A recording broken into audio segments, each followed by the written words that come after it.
যদি ব্র্যান্ড বানান, আপনার ব্র্যান্ড অ্যাম্বাসাডর হবে হাদি শরীফ ওসমান হাদি হবে আপনার ব্র্যান্ড অ্যাম্বাসাডর। বাংলাদেশের মানুষ, আপামর জনতা ভারতীয় গোলামি মেনে নিবে না। তারা আমাদের কথাগুলো শুনছেন এই মুহূর্তে। আপনাদের কাছে বলবো, আপনারা যদি মনে করেন যে হাদির যে রাস্তা আমাদেরকে দেখিয়েছে, হাদি যে আমাদেরকে বলেছে যে ভারতীয় আধিপত্যবাদ মুক্ত একটা ইনসাফের রাষ্ট্র গঠন করার জন্য আমাদেরকে কাজ করে যেতে হবে, এইটাকে যদি আপনারা ইনশিওর করতে হয়, আপনাদেরকে মনে রাখতে হবে আমাদের প্রত্যেককে হাদি হতে হবে। আর আপনারা কীভাবে হাদি হবেন? হাদি ভাই নিজে বলে গেছে কীভাবে আপনি হাদি হবেন। হাদি ভাই বলছে আপনি বিকল্প হবেন। শেখ হাসিনা যখন এদেশে আন্দোলন মানুষ নির্বিচারে গুলি করে মারছিল, সবাই বলছিল না ওর লোকেরা যে বিকল্প কে, তখন আমরা বলেছিলাম আমরাই বিকল্প। হাদি আমাদেরকে শিখিয়ে গেছেন যে আমরাই বিকল্প। হাদি ভাই আমাদেরকে বলেছেন যে এই ভারতীয় আধিপত্যবাদ যদি তোমাকে ঠেকাতে হয় তাহলে এখন থেকেই তোমরা বিকল্প তৈরি করো। ভারতীয় যে প্রোডাক্ট সেগুলো হচ্ছে সেটা বিকল্প প্রোডাক্ট তৈরি করো। ভারতীয় অনেক লোক আছে, আপনারা জানেন কিনা জানি না, আমাদের যারা সৌদি আরবের, আমি একটা কিছুদিন আগে ফিল্ড ওয়ার্ক থেকে আসছি সৌদি আরব থেকে, আমাদের যারা প্রবাসী ভাইরা আছে তারা ওখানে প্রত্যেকটা দিন প্রত্যেকটা মুহূর্ত এখন ভয় কাটায়। বাংলাদেশের যে প্রবাসে এখন বাংলাদেশের যে শ্রম বাজার সৌদিতে এটা বন্ধ হয়ে যাওয়ার মতো অবস্থা। কী কারণ জানেন? কারণটা হচ্ছে ওখানে প্রবাসীদেরকে অপহরণ করে নিয়ে যাচ্ছে বাংলাদেশের মানুষরা, বাংলাদেশিদেরকে অপহরণ করে নিয়ে যাচ্ছে। আর এদেরকে লিড দিচ্ছে কারা? ওই অপহরণকারীদেরকে আমরা খোঁজ নিয়ে দেখেছি, অপহরণকারীদেরকে রিক্রুট করছে ইন্ডিয়ান এজেন্সিগুলা। ইন্ডিয়ার লোকেদের স্বার্থ কি? স্বার্থ এখানেই। ইন্ডিয়ার লোকেরা ইন্ডিয়া চাচ্ছে যে বাংলাদেশের যে একটা বিশাল শ্রম বাজার এটা নষ্ট করে সৌদির শ্রম বাজারটা ইন্ডিয়ানরা দখল করবে, এটাই তাদের উদ্দেশ্য। তারা কি করছে? তারা ব্যবসায়িকভাবে আগ্রাসন চালাচ্ছে। আমরা কি করছি? আমরা আবেগে ভাবতেছি। তা আমাদের হচ্ছে এখন দরকার বিকল্প তৈরি করা।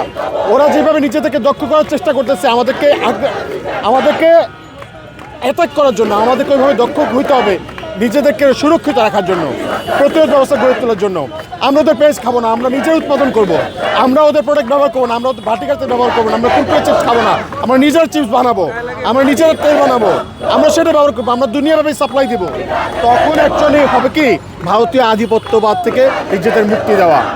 সো আপনি এইভাবে যদি না করেন, আপনি সারাদিন চিল্লাচিল্লি করলে কান্নাকাটি করে যদি বলেন আমরা সবাই হাদি হব, এটা পসিবল না। যদি হাদি হইতে হয় আজকে থেকে উদ্যোগ নেন। হাদি ভাই বলছে উদ্যোক্তা হইতে, প্রত্যেকটা মানুষকে বলছে যে আমাদেরকে প্রত্যেককে তুমুল দক্ষ হইতে হবে।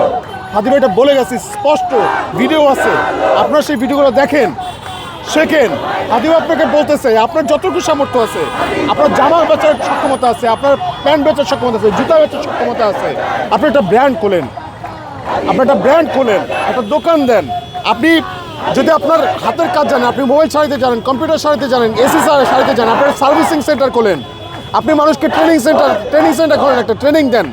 হাদি ভাই আপনাকে এইটা বলছে যাতে আপনার বিদেশিদের কোনো প্রোডাক্টের উপর নির্ভরশীল হতে না হয়, বিদেশি কোনো সার্ভিস সেন্টারের উপর নির্ভরশীল হতে না হয়।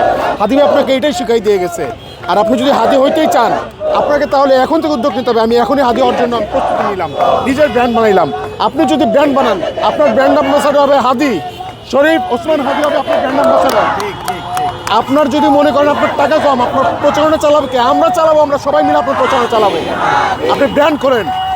আজকে যদি আপনাকে হাদিকে ব্র্যান্ডিং করতে না পারেন, কালকে ইন্ডিয়ানরা ওই ভাটিকা তেলের ক্যাম্পেইন করে শাহরুখ খানকে দিয়ে, দীপিকা পাডুকোনকে দিয়ে, বিরাট কোহলিকে দিয়ে, আপনার ভাইয়েরা আমার ভাইয়েরা এইগুলো ভুলে যাবে যে আমাদের দেশে একটা হাদি ছিল। হাদিকে ওরা ভুলানোর জন্য সর্বোচ্চ শক্তি দিয়ে কোটি কোটি টাকা ইনভেস্ট করবে। কিন্তু আপনার আমার চেষ্টা, আমাদের যতটুকু সামর্থ্য আছে সেটা দিয়ে লড়াই করে যাওয়া। হাদিকে আমরা ভুলতে দিব না ইনশাল্লাহ। আপনারা একটা জিনিস এখানে দেখেন, এখানে যারা আছে সবাই সাধারণ নাগরিক, সাধারণ মানুষ, কোনো দলের লোক নাই। এই দলগুলো আপনাকে কথা বলতেছে যে আমরা মানুষের জানমালের নিরাপত্তা দিব, আমরা এটা করব, ওইটা করব, সেটা করব, আমাদের 31 দফা, আমাদের 34 দফা, আমাদের 50 দফা, যারা দফায় দফা আপনাকে আশ্বাস দিচ্ছে। হাদি হত্যার এই আজকে 23 দিন হয়ে গেল, তাদের রেসপন্সিবিলিটিস কি? তাদের লোকজন কোথায়?